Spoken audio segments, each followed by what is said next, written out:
This is Unsiloed, brought to you by Alumni FM, connecting people through stories. Welcome to Unsiloed. This is Greg LeBlanc, and I'm here today with Brad Stulberg, who is the author of, most recently, a book called The Practice of Groundedness, a transformative path to success that feeds, not crushes your soul, but is also the author of some other books, or co-author of this book right here, Peak Performance, Elevate Your Game, Avoid the Burnout, and Thrive with the New Science of Success. Also the author of Passion Paradox, co-founder of The Growth Equation, and also affiliated with the University of Michigan's Graduate School of Public Health. Welcome, Brad.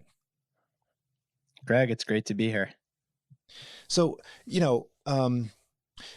this book, Practice of Groundedness, in many ways builds on your previous two books. But I think there was a bit of a rupture, at some point, in your life between the earlier books and this most recent book, where you had, you came down with what you refer to as OCD, right? Or what people, have diagnosed as OCD. And I think this informed the book because in a way, right, when you see a book called Peak Performance, this seems like the kind of book that attracts folks who are like hard charging, like, I gotta conquer the world. I gotta go out there and, make money and be the boss and so forth. And when, you go to the book is much more subtle than that, of course. But when you get to the book, The Practice of Groundedness, right, it's still about achievement. It's still about success, but I think it's about building success in a more reflective way, in a more sustainable way. Maybe you could call it kind of, sustainable success, or at least, rethinking this idea of success around, what you want to achieve and kind of who you want to be. Now, you didn't use the word character at any point in the book, but it's so informed by, Buddhism, Taoism, Stoicism, St. Augustine, right? All of these philosophers, but as opposed to the traditional view of philosophy, I think you're very action oriented, right? And I think you talk about the knowing doing gap, and so there's a lot of exercises and a lot of practice in this book. So I guess the question is, is this a book of philosophy or a book of self-help or a book of both? I get asked this a lot, and I know that you'll appreciate. I know that you'll appreciate this. It's both and it's all of the above. I think that there are so many silos in how we think about fundamental problems. And part of what I feel very fortunate for as a writer is I don't have to publish novel research in a very specific domain. I can look across domains and I can try to find patterns.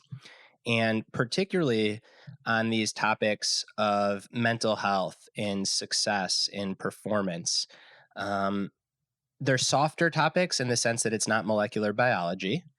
And there tend to be bell curves. So a lot of findings, right? Danny Kahneman famously said, don't ask if this is true, ask what this is true of.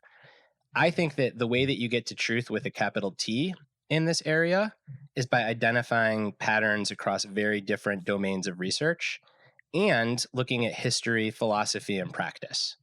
So is it a pop science book? Sure. Is it a philosophy book? Yes. Is it a self-help book? Yes. Is it a leadership book? If you want it to be. But it attempts to kind of transcend domains. That's what my marketer would want me to say. What my marketer wouldn't want me to say is it doesn't really fit into any of those categories. Right. But it does seem that there is an increasing awareness that the dogma of kind of peak performance, the way it's understood by the general public, has, in some ways run its course, right? In other words, maybe peak performance isn't the right descriptor, but this idea that you refer to heroic individualism, right? Individualism. Yeah, I was going to say I'd push back a little, in part because, right, the first book I co-wrote is called Peak Performance. And, that book is 100% defensible. It is evidence-based. It is what you do when things are clicking. That book really brought this concept of resting like an athlete to the more traditional workplace. So the big principle in that book is stress plus rest equals growth. So it wasn't like a, crush yourself all day, every day, nonstop discipline to get to the top of the mountain. It was a very evidence-based reflective path on how to get to the top of the mountain. I think what groundedness asks that peak performance didn't is, what mountain are you climbing and why are you climbing it to begin with? Mm-hmm. Yeah, the peak performance, I have to say that I was misled by the title. Right? It was very, very different A lot of book people from are. kind of what I expected. Yeah. Right. I thought it was going to be something in more in the vein of what you call kind of heroic individualism. Could you talk a bit about that? Right. Where did you, like, at what point did you kind of diagnose this heroic individualism problem? Maybe give us a description of it and kind of, tell us a bit about how you became more aware of it. So first, let's define it. It is the constant pursuit of more. It is the false belief that you can achieve or accomplish your way to fulfillment. And it is a phenomenon where the goalpost is always 10 yards down the field. So if I just make partner, then I'll be content. If I just marry that person, then I'll be whole. If I just win the medal, then I'll be able to sleep at night and have self-worth. Psychologists call this the Arrival Fallacy, and the clever name, and explains exactly what the Arrival Fallacy is, the hedonic treadmill. In many of the wisdom traditions I cite, this is the root cause of suffering. Constantly craving more and having a false expectation that more will fulfill you. And the other thing about heroic individualism is, culturally, we are so obsessed with striving for these external measures of validation and being productive that obsession often cannibalizes time for people. And all the research shows that what actually leads to a good and fulfilling life isn't rote productivity, it's connection and belonging. And it are things that are perhaps in the acute short term quite inefficient, but over the long term, very efficient. And the book defines this problem and says, hey, we are all kind of running on this treadmill. We're all trying to get to this goalpost. A, we're never going to get there. B, even if we did, is it the right goalpost to get to? And C, is there a better way to pursue excellence, to pursue goals that can also be more sustainable and fulfilling? Because it's not a book that says, go to the monastery and live a contemplative life and don't worry about striving. The first kind of intellectual odyssey that I had personally, where I got lost in a book, was my sophomore year in undergraduate school. I read Zen and the Art of Motorcycle Maintenance. And the concept of arete I got obsessed with, like this notion of striving and excellence and achieving one's potential. And that still runs deep in my thinking. The question that I ask in the book is, the current way that we're defining success and excellence is nothing like the ancient Greeks thought about it. And then you look to the East and you see what Buddhism and Taoism said. And same thing, even in Buddhism, which is so often associated with non-striving, one of the 8 noble truths is right effort, which is really about the right way to strive. So this book takes that ancient philosophy, looks at the modern science of the Arrival Fallacy, hedonic treadmill, and says, is there a way to strive that is more wholesome, more fulfilling, more grounded? So that's heroic individualism. You asked me how I diagnosed it. I saw it in myself, and I saw it in all the individuals that I coach. I saw it in my colleagues, my friends, whether I looked up to people that are older than me or looked the other way at people who are younger than me. Everybody just kind of seemed to have this feeling of frantic and frenetic energy, and a sense that they were no longer in control of their lives, even though by conventional standards, many of these people ought to have full autonomy. They're financially autonomous, they're successful, yet they just felt like they were out of control. And I spent 5 years interviewing people and defining a kind of syndrome of heroic individualism, and that's how it came to be the problem that the book attempts to define and address. And I think we tend to think of this heroic individualism as a malady that is particular to 21st century America or 20th century America or modern day capitalism. But, whether you're talking about Confucius or whether you're talking about Buddha, Lao Tzu, or, Seneca or Aristotle, I mean, they were also kind of minorities in their time, right? I mean, they were also kind of diagnosing the same thing around them, right? I mean, it seems like it's a perennial. It's a, the philosophers are always kind of the in the minority, right? I think so. This is definitely a perennial problem. I think it's the human condition to strive for more. An evolutionary biologist would say that this is just in our wiring, never to be content. Mm-hmm. I think that it has become intensified by the fact that there are so many facets of our life that are now measurable, measured, and judged by others. So it used to be that you could get really caught up in how you're performing at work. And maybe 50 years ago, there was 1 or 2 promotion cycles a year, and you got really stressed and you either got the promotion or not. Mm-hmm. Then 20 years ago, there's a whole suite of dashboards that you can check every week. Now there are real-time metrics in just about every single knowledge working job that you can get obsessed with checking. So you step out of the workplace. Well, if you're on social media, suddenly your life is now like a commodity that people get to rate. So do you get likes and retweets and followers or not? And I think that that is what has changed recently, is the intensity of the striving for something that will fulfill us. And listen, I am not above this. I thought that getting my first book published would fulfill me. Nope. I thought that selling my first 100 copies, then I could say I arrived as a writer. Nope. And it is the human condition. And I think such a weight off people's shoulders is learning that, hey, no external goal is going to fulfill you. So you better try to find fulfillment in the process. And I feel really fortunate to have learned this at a somewhat young age, but there are people that go their whole lives until they retire just waiting for that thing instead of realizing that that thing is right now. And it's not to say that we shouldn't strive for goals. Again, I think there's so much value in setting meaningful goals and pushing yourself to pursue them and ideally doing it with other people. But I think that we should be more particular about the goals that we select and ask ourselves the path to those goals. That's what we're going to be spending most of our time on. Is that something that is going to fulfill us, going to allow us to practice our values, so on and so forth? So it's a long-winded answer. Yes, these problems are as old as time. I think I mentioned, the four causes of suffering, or the wheel of suffering in Buddhism, really is just about suffering exists. There's a source of suffering. That source of suffering is craving, more, more, more. And there's a remedy to suffering, which the Buddha offered as this eightfold path, a part of which was right effort. And again, in the Greeks, there's very similar kind of thinking around what true excellence is. It's not 100,000 Twitter followers or a regional vice president. It's crafting a life worth living. And that's what I'm trying to explore in a more modern context. Well, you've got your own kind of sevenfold path.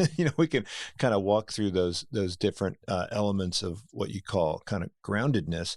But it seems like all of them require a degree of self-knowledge, right? I mean, you can't really start making any progress in any of these areas if you don't have a good awareness of, what the implied values you have are. And I was wondering if you could just talk a bit about how this experience that you had with the OCD impacted your view of groundedness. I mean, look, you're in the business of coaching. I mean, I learned that you do a lot of coaching in addition to writing, which is, I guess it's kind of like it's a clinical version of, what you're writing about. So usually, when you talk to psychologists, there's the clinicians and then there's kind of the theorists, right? And you're straddling both of these worlds. How could you put yourself forward, as a coach of performance and so forth when you were having these struggles internally? I mean, that must have created quite a bit of conflict for you. Oh, for sure. And it did. So I had been coaching executives, entrepreneurs, and physicians are a big part of my coaching practice. They were then and they still are, for a little while, a couple of years before I had pretty stark onset obsessive-compulsive disorder, which for people that want to learn more, you can read in the book. You can just Google like actual OCD. I won't go into it, but the quick primer is people hear OCD, they think about being a neat freak or needing to have your clothes nicely folded. That is not OCD. Clinical OCD is just a terrible spiral of like the most intrusive thoughts and feelings and urges. Those are the obsessions. And then compulsions, which is what you do to try to make them go away, which of course just make them stronger. That's the cycle of OCD. And I was trapped in this cycle for a solid 6 months, and it was bad. And when it was bad, I wasn't really thinking about anything other than how can I get out of this cycle and how can this get better.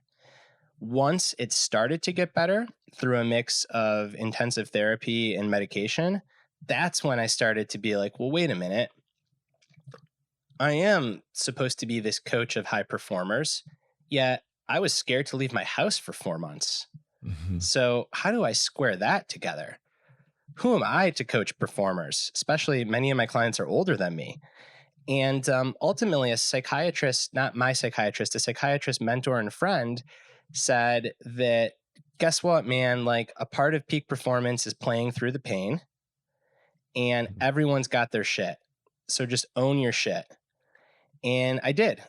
As you mentioned, the cognitive dissonance between having this public profile of author of peak performance and people want me to coach them on achieving their best while having been so sick was pretty overwhelming. So I decided to publish a pretty long essay just laying out my experience with OCD. And, you know, I wasn't really scared about what people would think. Thank goodness we've made so much progress. And this is even 5.5 years ago on stigma around mental health. It was more just a fear of, well, I'm not really at the other side of this. And if I like write about it, does that mean that I've somehow conquered it? Because I was still, 6 months, like I was starting to see the light at the end of the tunnel, but I didn't know if it was going to come back.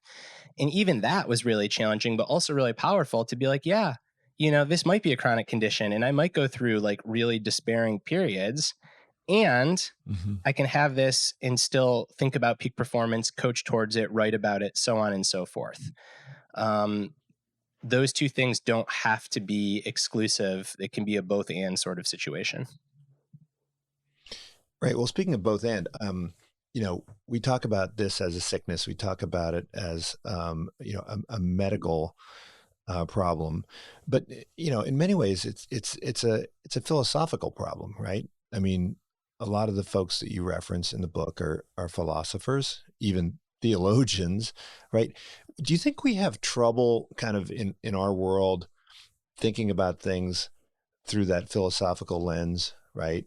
Thinking about things as sort of, spiritual problems or, philosophical problems, right? Problems with kind of you're getting, yeah. I mean, Go ahead. when I think of cognitive behavioral therapy, I'm like, wow, this is philosophy to me,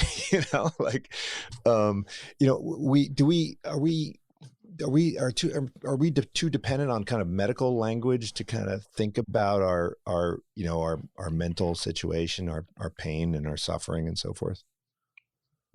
So I think that there is as I was saying, there's a real value to thinking of things through a philosophical lens, but there's a risk that we can romanticize these sort of maladies. So for instance, in my case, I had no experience with obsessive-compulsive disorder up until the point that I was basically driving a car and had the intrusive thought that maybe I'd drive off the road and started having an urge to drive off the road. And it just felt like someone flipped a switch in my brain and it was no longer working like it had been my entire life up until that point. If you would have told me then, oh, well, St. Augustine or the Buddha, or, why don't you read the Stoics? I would have been like, F you, I need to see a psychiatrist. And I'm really glad that I did. 4 months later is I'm starting to understand in medical language what happened in my brain, how to retrain my brain, the role of medication. Then suddenly thinking about it from a philosophical lens made so much sense because I didn't over-identify with this medical diagnosis. So I think it's really, really contextual. I think that broadly, if we spent more time in philosophy, then I think there'd be less mental illness because we'd accept that this kind of suffering is a part of the human condition. I think a big cause of particularly depression is people having this false belief that they should never be sad, they should never experience despair, they should never question the meaning of life, when in fact, all the great arts and philosophies do just that.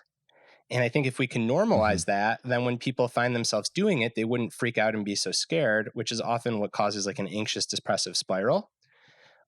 So yeah, I do think that would be good. But I think when someone's kind of in the throes of this, the medical model makes a lot of sense. But I think there's a real risk of getting stuck in the medical model. And I think the path out is to kind of go from medical model to philosophical thinking about these sorts of things. At least that's the path that worked for me, and I've seen worked for others in my research.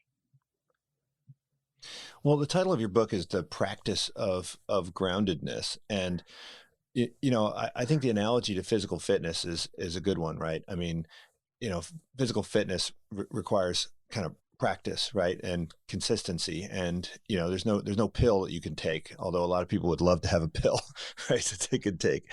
And, if you haven't exercised for 30 years, you're not going to become fit overnight. So, the practice of groundedness emphasizes the idea that, you have to actually work at this stuff and you have to kind of practice. It also suggests that, if you haven't been doing this or thinking about it, for your life, then there's no like quick fix. So can you think of groundedness as sort of the mental or spiritual equivalent of, physical fitness in a way? 100%. So, you think about fitness, and the original definition of fitness is simply one's ability to thrive in their environment. And it got Mhm. physicalized. I'm making up a word. I shouldn't. I'm a writer, but it became really physical. But physical fitness is really just about like, can your body meet the tasks that are demanded of it in a certain situation? So if you think about mental fitness, it's like, hey, we all live in this culture where there's a lot of heroic individualism. What kind of fitness does it take to be able to survive and ideally find a way to thrive in this culture? And you're right, it is an ongoing Mhm. practice, and it's the bright side of that is it's something that you can develop. It's learned, it's behavioral. The downside of that is it takes time. It's virtually impossible to shoot 100%, and it's not just a switch that you can flip. I remember when we were discussing the title of the book, there was some pushback by people at my publisher to call it "Get Grounded." And well, you don't get. Mhm. I wish you got grounded. It'd probably sell a lot more copies, but I don't have the Mhm. solution to get grounded overnight. Um, what I hopefully have is an evidence based model for practices that gradually over time will help you feel less pushed and pulled, less frenetic and frantic, and more solid where you are. Well, I feel like if you were to approach somebody and say to them, "Hey, like you're out of shape," referring to their kind of physical fitness, I think they would take less offense. I think most people are like, "Yeah, yeah, you're right. I really am out of shape." But if you kind of go to somebody and say, "Hey, you're kind of mentally or spiritually out of shape," I think people would kind of push back, right? I think people Hmm. don't want to hear that. I think people are a little bit more, I don't know, defensive when Hmm. it comes to their spiritual or mental, well-being. Why is that? I mean, shouldn't we all want to be, fit in that way? I mean, is it that we interpret it as an attack on our person and our character in a way that we wouldn't if we were to receive some feedback on our, physical fitness? That's exactly it. You took the words out of my mouth. I was going to say it feels probably more like an attack on one's personhood. I also personally hesitant Hmm. to tell someone that they're out of shape in that way. Because I don't know. The way that I approach it and what I can confidently say is that for those of us in the West, we live in a culture that makes it very hard to be mentally fit. And it often feels like swimming upstream. So you need a really strong stroke. Hmm. Yeah. And what I try to do is help people develop that stroke, and first in themselves and then in their communities, so that the current becomes a little bit less strong in the wrong direction.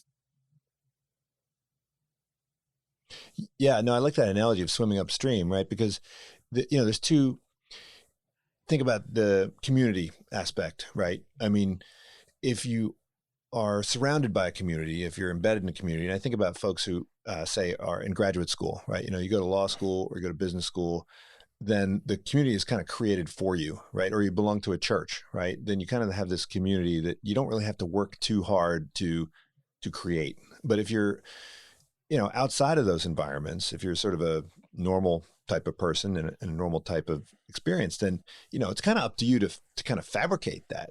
I mean, if you're not invited to be a part of a salon, then, you have to create it and you have to, organize it, and you have to kind of herd all these cats into an environment and a setting, and you have to kind of, renew it and invest a lot of resources in creating it. Right. I mean, I was talking to some folks about parenting, and they say, they would love their kids to be out there with the other kids, but there aren't any other kids out there for them to be with. So it's, if you can't find these things sort of in your natural environment, and I think, outside of 21st century America, there may be some other places where a lot of the things that you're describing are just sort of in the environment.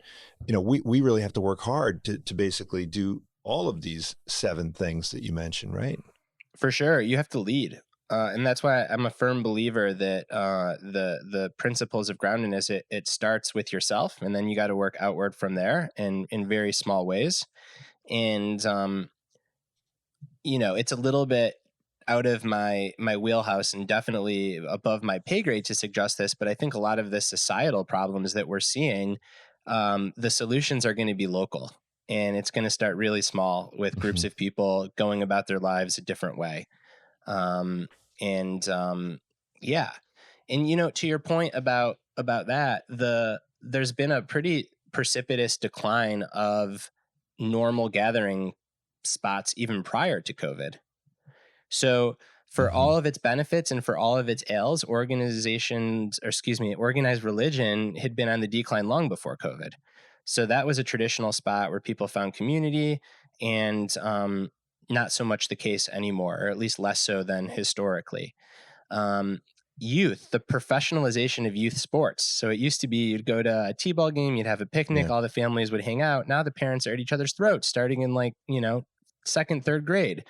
So that's another source of community, no longer the case. Jonathan Haidt and Greg Lubinowski covered this so well in their book, The Coddling of the American Mind, but just even like neighborhoods where people used to be outside, there's this fear that it's not safe to let your kids run around outside. It turns out to be a very false fear if you live in most places in America. So yeah, there's been this degradation of community, and then COVID comes. And now, for very good reason, certainly at the start of the pandemic when we didn't know much about it, we had to shut down community. And I think that COVID was like rocket fuel for heroic individualism, especially for knowledge workers, because now you could just work all the time. And also for good reason for knowledge workers, you had to be really efficient and optimized, especially if you have children, because your kids are home from school. Like, you have to get really good at just kind of getting your work done. And as we're starting to reintegrate into life after COVID, or life with COVID, I should say, a lot of that optimization and a lot of those habits have stuck with us. So, hey, instead of meeting Greg for a walk, I'm just going to do a Zoom, because I don't have to leave the house. I don't have to drive to the trailhead. Instead of going to the grocery store where I'm going to engage with other people and I might bump into my neighbors, I'm just going to use, Amazon or Instacart to get my groceries delivered. So it feels like we are very, very, very low on community right now. And like I said, I think people don't even realize it. Yeah, no, I was actually kind of surprised, when I took a faculty position at universities, I had always thought that these universities were, everyone was kind of hanging out socially, they had shared beliefs and shared interests and so forth. But in fact, in academia, everybody is so obsessed with, publishing and, rising through the ranks, that nobody really has any time for community. I mean, that's why I called it heroic individualism. No one's going to go to a, yeah. Yeah. I mean, that's exactly what you're describing, right? Yeah. Like individualism. I'm not sure. And if that's the case in the academy, then the rest of us are screwed. Yeah. But it's I don't know whether it's like the people are endorsing this set of values as much as they, are kind of feel compelled to endorse these values, right? It's like, if I don't do this, then I'm not going to get promoted. And heck, that's the name of the game, right? I'd rather not have to work this hard or compete this hard, but, I don't have a choice. I think there's this sense that, people don't have a choice. Yeah, and that gets back to what we were talking about a little while ago. I doubt that most of the professors at Berkeley are spiritually and mentally unfit. Sounds like though the pond or the river that you're swimming in has a current that is really, really, really tough to swim in a way that is grounded and sustainable. So again, like the goal here isn't to wave a magic wand, I wish I could, and make all these institutions more grounded and have the right priorities and change the publish or perish model and all of this. It's basically to say, what can you do personally without quitting your job tomorrow to live in a way that feels more grounded? And then how can you slowly start to spread that to other people in your community that are important to you? Right. Now, when we think about these companies, right? So the large companies like Google and Facebook, right? A lot of what they were trying to do was to, create community, right? Kind of make something that looked a lot like a college campus, right? So that people would, stay at work longer. To what extent are the principles of, the principles of groundedness on the one hand seem like they are in alignment with kind of people performing at their best, which would mean that companies would presumably have an interest in promoting practices of groundedness. But then there seems to be this tension, right? Where you want to pit people against each other, get people working really hard and, to extract the most profit from them, right? Are these principles in conflict to some extent, or are they in alignment? When corporations say, hey, we want our employees to be happy, right? We want them to be mindful. A lot of companies are having, they promote mindfulness. Is this cynical, or is this something which can potentially align the interests? Can I, it depends in both and you again here? Yeah, of course. And right. or and both. It depends. I love these. So here we go. I think that to answer your question, it depends on the time horizon. So I think that following the principles that I lay out in the book and having a grounded culture will lead to the best performance over the long haul. Now, if you wanted to get the most out of people and you think of your company or the whole economy as just an extraction economy, then it makes no sense to be grounded. What you should do is you should throw 100 eggs at the wall and keep throwing them until they break. And then when one egg breaks, you bring another egg in, and then you throw that egg at the wall until it breaks, and so on and so forth. And I think that the easiest model to look at for this is actually in sports. So most athletes, they don't peak in most sports until they're between 25 and 32, maybe 24 and 32. And there's a huge agency problem because you get these coaches in high school and college that want to get the most out of a kid right then and there. And what happens is they often push those kids too hard, and those kids suffer from injury, both mental and physical, and they never peak. And that is what I call the eggs thrown at a wall model. And you can have a phenomenal team just by chucking eggs at a wall, and you get a few that don't break, you get lucky, and you win a world championship. And the ones that break, you just replace them with the next part. I think that a lot of the kind of high charging corporate world still operates in that model. They pay lip service to things like mindfulness, but as long as they're chasing the short-term result, then it's very hard to do.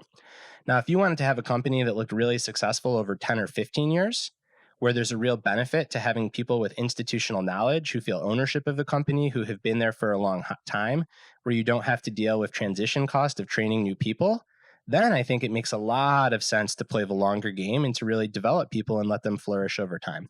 So I think the short answer to your question is, and here, let me make this really concrete. All right, Greg? If you said, Brad, I want you to get the most out of yourself over the next 2 weeks, and I want you to write the best stuff that you've written and crank out. I want you to write 2 op-eds for the New York Times, a Saturday review for the Wall Street Journal, and draft a chapter of your next book. I could probably do that. And I would sleep about 4 hours a night. I would be drinking Red Bull and espresso around the clock. I would shut out my wife and kids.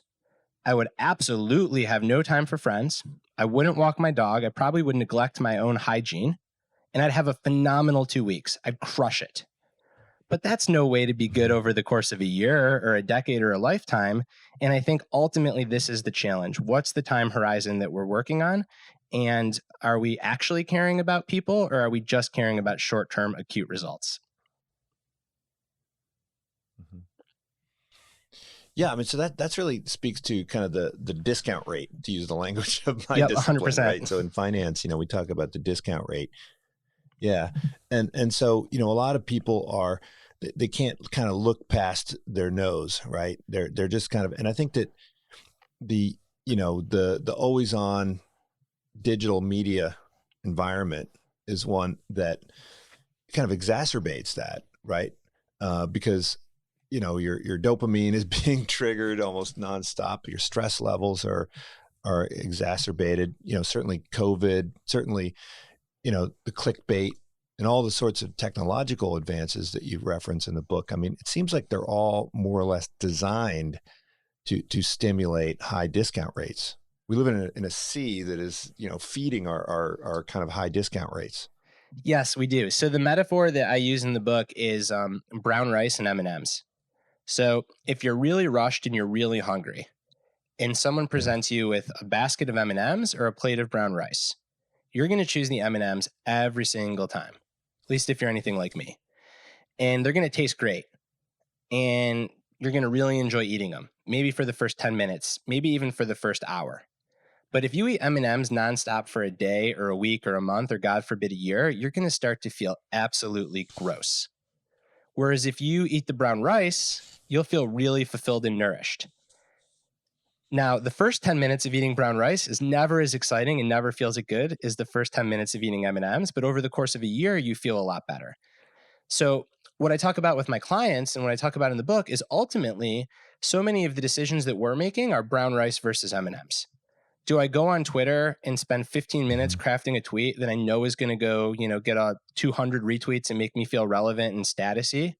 Or do I pull up the blank page of a word processor and start on my next book proposal, which I've been putting off? Well, if I constantly go to Twitter, I'll feel really good in the moment, but at the end of a week, I'll feel like I actually accomplished nothing and my brain is fried. If I start the book, it's going to be really hard at first, but at the end of the week, maybe I'll have written 1,000, 2,000 decent words, and I'll feel really good and really stimulated. And I think that is the ultimate trade-off that we face all the time. And looping back to where we started around, like, this is a perennial problem, but there's just more M&Ms around us. And I think like the digitization of many parts of the economy incentivize a lot of companies to make the M&Ms taste even better so that they have our attention, right? That's like the name of the game for a lot of these companies. So part of this new fitness is developing the ability to identify those M&Ms and then come up with strategies to make it easier to choose the brown rice. Now, it's a clever analogy. I'll give myself credit. It's not new. In Buddhism, there was a disorder that was called the hungry ghost disorder. And the hungry ghost had a really, really long neck, and it never got full. It just kept on stuffing itself and stuffing itself. And the food went down this gauntlet of a neck into this big bloated belly.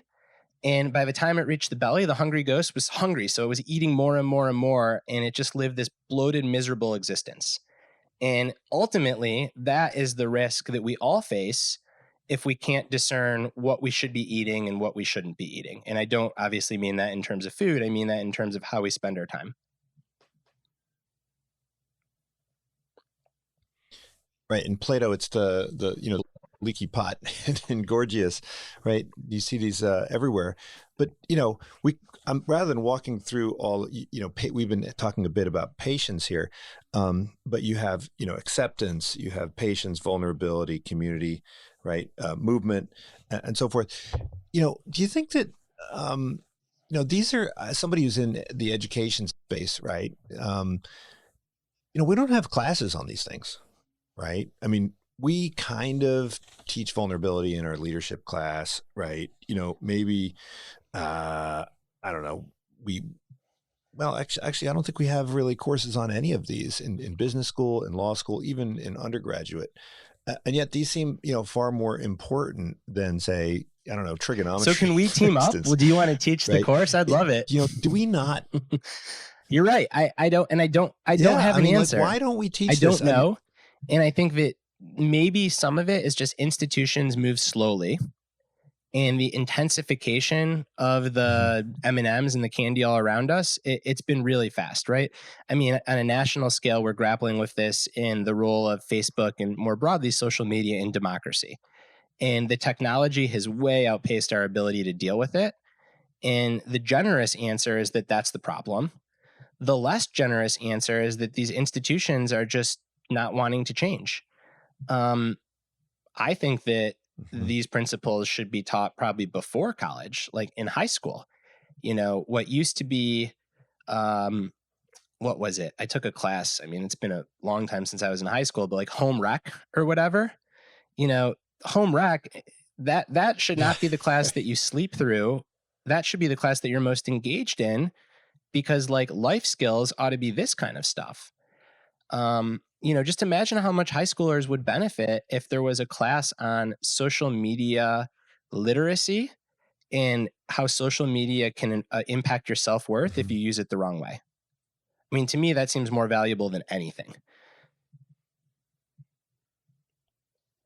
Well, do you think it's because, we think that this is what people learn from their parents, or they learn it sort of, it's in the water. I mean, if we're not getting enough maybe we used to get nutrition from our diet, and now our diet doesn't have it, so we're not getting it, and we're not supplementing anything. We're not fortifying the grain, or we're not, putting the fluoride in the water, right? But because it used to be in the diet, now it's not in the diet. I mean, is there an extent to which we just sort of, as educators, kick this back to, the churches and the family, but the churches and the family are not doing this job anymore because they're all busy doing other stuff? I think that's part of the problem. I'm shaking my head as you say that, because you look at like the best-selling books, right? It's why the title of my first book kind of turns you off.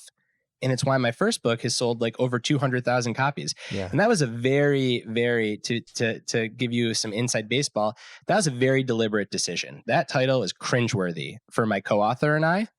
But we wanted people that didn't necessarily know that they needed what's in the book to pick up the book and read it. And I can't tell you how many people have said, I am so glad I read this book. I thought I was going to get A, I got B, and B like saved my life. Just because we called the book Peak Performance. It's like brown rice with the M&M coating. That's exactly right? it. Whereas groundedness is much more like, here's the brown rice. I guess I don't have the patience anymore for the coating, but yeah, I think that's a big part of it. And if everyone is kind of swept up in this heroic individualism, well, then there's no time to have these conversations at the dinner table or with your friends, because you're busy working, you're busy charging ahead, and kids learn by watching their parents more than anything. So I can write this book on groundedness, but if my son sees me on my phone while I'm playing with him, that's what he's going to learn from, not the fact that dad wrote this book. So I think it really requires us to live this stuff. And I would love nothing more than, to have this taught. And this, obviously, right, the ego in me is like, yeah, teach groundedness. I don't care. Teach CBT, teach acceptance and commitment, like call it whatever you want. But these fundamental principles that I think are so important, like you said, they just get brushed over in these settings where we're supposed to be shaping young people. And there is a lot of overlap. So like what I call groundedness, someone else might call acceptance and commitment. I love Stephen Hayes. He's a mentor. I quote him a lot in the book. He's the one of the co-founders of Acceptance and Commitment. Others might call CBT. If you read the book, you'll see I've become more and more skeptical on the C part of CBT, but I think the B part is super powerful. And others might call it Buddhism, or a more mystical type of Christianity or Judaism, or Taoism, or Stoicism, or Plato.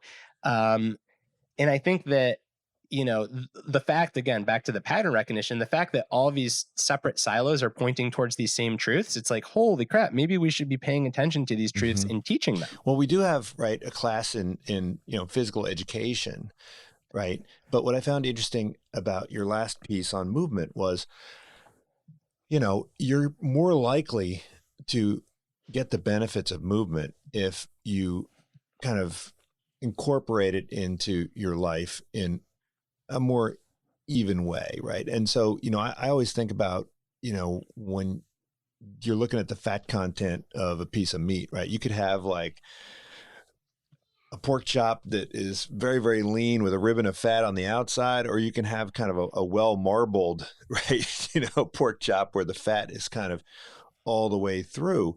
And I think that, for all of these, it's not like, okay, between 3 and 4 p.m., that's when I'm going to be patient. And then, between 6 and 7 p.m., that's my vulnerability hour, right?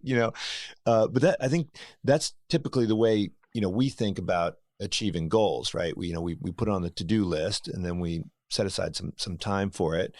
But, you're advocating, this is really about who you are.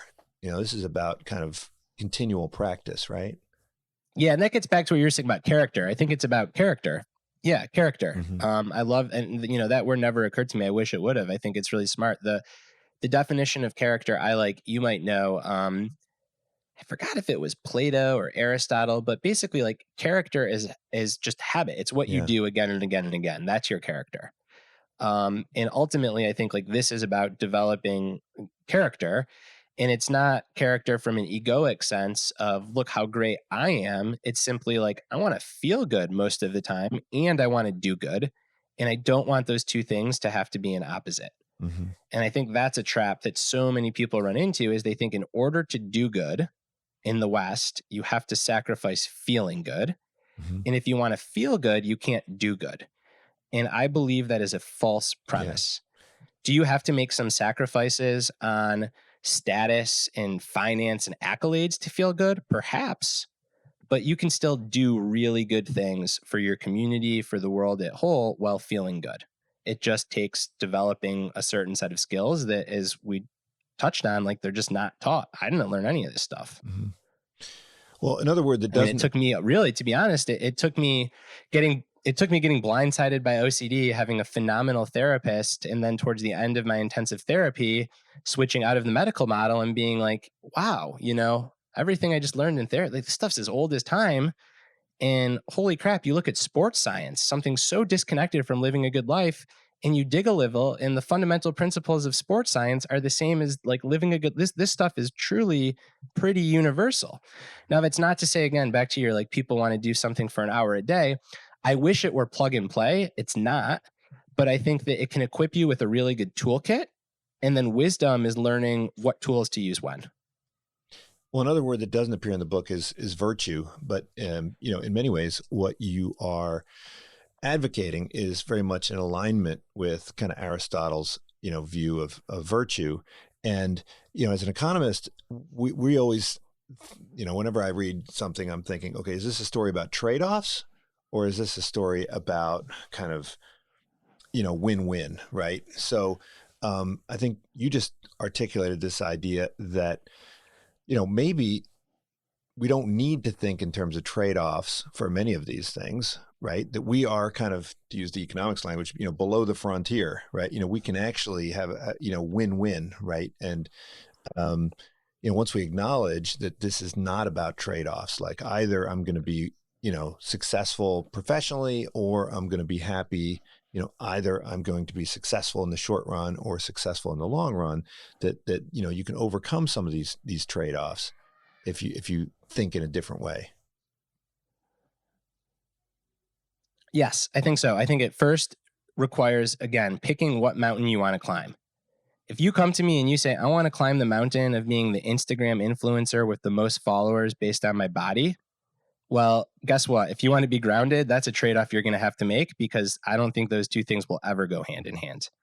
Now, if you tell me, hey, I want to be a professor that is admired by their students and their peers, that publishes meaningful work and be grounded, then yes, I think that's win-win.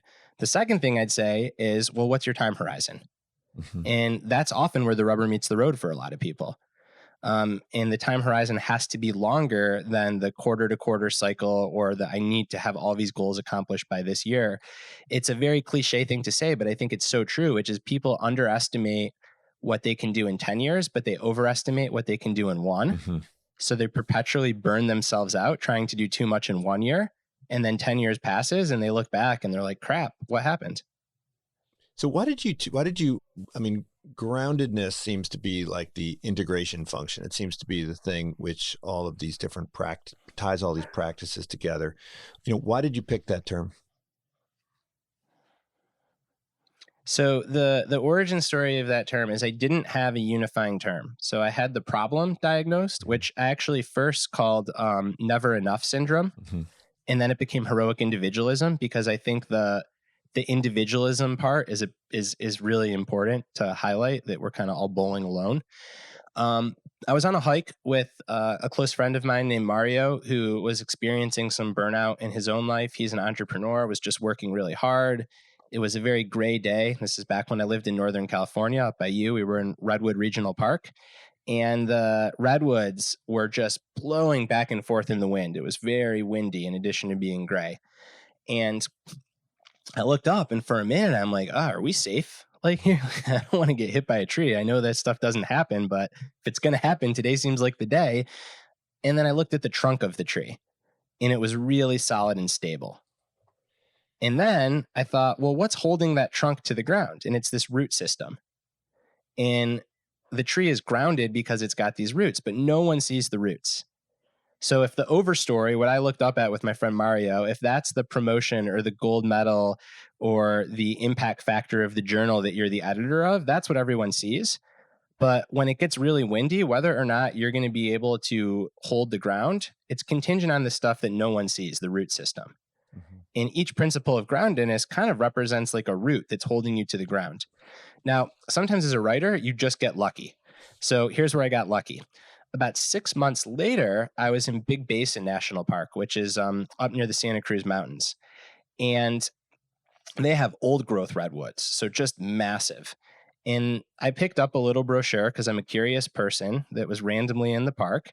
And I learned that the roots of a redwood tree, they only run 6 to 12 feet deep. Mm-hmm. So even these massive trees with trunks the size of school buses that are 200, 300 feet high, the root systems are only 6 to 12 feet deep. So how on earth do those roots that are so shallow hold this tree to the ground? And the answer is that they intertwine and connect and overlap with the roots of all the other trees. So a big, tall redwood cannot survive alone. And that just completely like blew my mind. It was a gift as a writer. And I'm like, this is the perfect metaphor. And it's why community is this principle of groundedness that holds all the others together. And why ultimately I hope that this starts as a individual practice, because I think it has to, but then it spreads in communities, because ultimately that is what's going to help us all be more grounded as we strive for our own respective versions of excellence. Mm-hmm. So, if you want to embark on this journey, right? A lot of people are intimidated. They're looking for kind of someplace to start. And in the book, after each section, you offer a bunch of practices, right? A bunch of things that you can do, right? To kind of move closer to a state of groundedness, which I think, a lot of books don't offer that. They don't say, okay, all right, now that you've learned this, why don't you go and try this? And it seemed like, sometimes it makes sense to start with action. Sometimes it makes sense to start with attention, right? Do you need to kind of hone your attention and your kind of awareness, and you develop a sense of intellectual kind of humility before you embark on this journey? Or, do those things kind of flow from kind of incremental actions that you can take? You're asking such good questions. I think it's a cycle.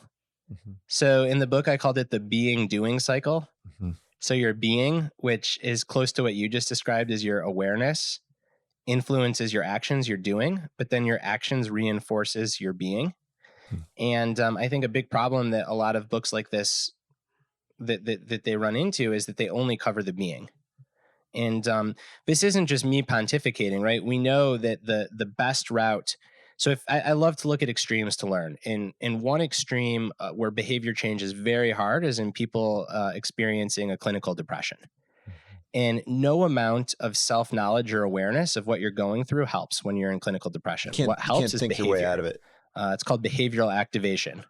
Nope, you got to act your way out of it. Again, the term is behavioral activation, developed by a psychologist named Lewinson in like the late 70s. And it's the gold standard behavioral treatment for depression. Isn't therapy. It's not digging to figure out why you're doing it. It's doing a load of laundry and then going for a walk. And that is ultimately what gives you a chance at changing your being.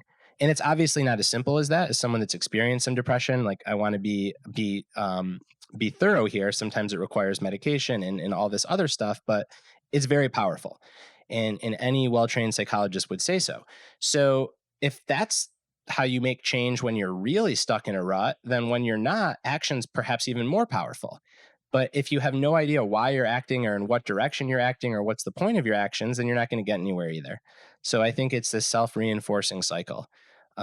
So to answer your question, where I'd start is I would have a knowledge and an awareness of where I'm at and where I want to go and why I'm doing what I'm doing. But I wouldn't get stuck in this mode where I'm going to read every book in the reading list at the back of Groundedness before I try any of this. You try and read at the same time. Yeah, I got stuck. And it's an enticing trap. When I first got into meditation, because I'm like, I feel like you, I'm a heady person. I love to talk about this stuff. I have a very intellectual drive and curiosity. And I don't know, maybe 8 months after working with my meditation teacher, he's like, your homework is not to read any more books on meditation for the next 6 months. You don't have to meditate for a certain amount of time every day. Just stop. You're over intellectualizing. And some of that comes from awareness and knowing your temperament. Someone else that sits on the mat for 40 minutes every day, but has no idea why, the instruction might be go read some books. So it's a both and. Yeah, I remember I was in a very unhappy place, and I basically got out of it by throwing dinner parties. So, creating like a little salon of my own, and it kind of extricated me from that situation. So that's my new go-to. Whenever I'm feeling bad, I just throw a dinner party, and it seems to work. Seems to jumpstart some things. And it is, and it sounds. Yeah, it sounds so trivial, but it's true. It's like if being in a rut or a depression is telling you, oh, you're too sad and tired or apathetic to go hang out with people that you plan to hang out with, you should just cancel. That is the best sign to go hang out with those people. And it doesn't always make things better, but it definitely gives you a chance. Right. Well, look, there's so much in this book. You cover a lot of ground. If you want to learn about the Arrival Fallacy, if you want to learn about acceptance and commitment therapy, if you want to learn about the wise observer, if you want to learn how not to let the arrow hit you twice, if you want to learn a little bit about the not to do list, which I just created after reading the book. I created it. And the not to do list, unfortunately, is getting almost as long as my to do list, and it's starting to freak me out a little bit. But there's so much habit energy. There's a lot in the book. I recommend everybody check it out. And also Peak Performance. Really good stuff in here on balancing stress and rest. Thanks so much, Brad. Thank you, Greg. It was a pleasure. This is Unsiloed, brought to you by Alumni FM, connecting people through stories.